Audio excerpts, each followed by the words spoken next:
Remue ménage. Remue ménage.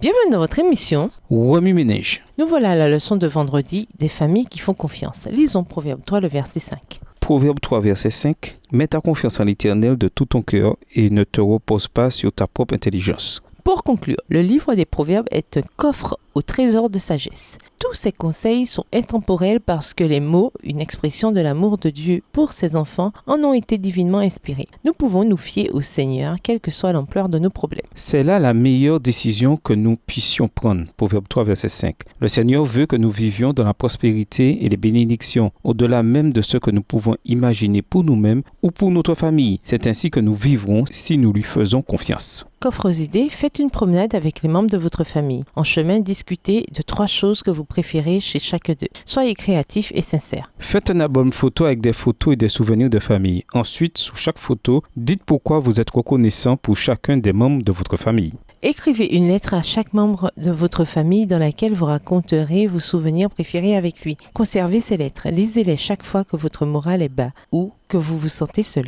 Prévoyez une sortie spéciale en famille 1 ou 2 fois par mois. Pour éviter les distractions, éteignez vos téléphones portables, ce qui vous permettra de vous focaliser sur la communication mutuelle et sur les besoins émotionnels de chacun. Parlez à un membre de la famille avec lequel vous communiquez moins souvent. Rappelez-lui que vous l'aimez et que vous êtes reconnaissant envers Dieu de ce qu'il fait partie de votre famille. Écrivez un poème, composez un chant ou dessinez une image qui exprime vos sentiments envers les membres de votre famille et combien vous êtes reconnaissant envers Dieu de ce qu'ils font partie de votre vie. Pour aller plus loin, nous vous invitons à lire dans le livre The Marriage Covenant, l'Alliance du mariage, écrit par Samuele Biacucci. Ainsi que dans le livre The 7 Secrets of Effective Fathers, 7 secrets pour être des parents efficaces de Ken Confield.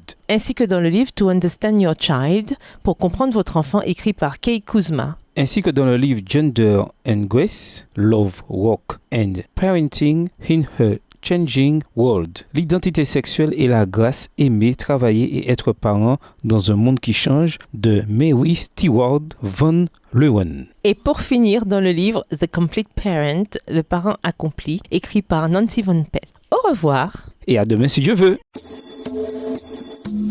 Remue ménage. Remue ménage.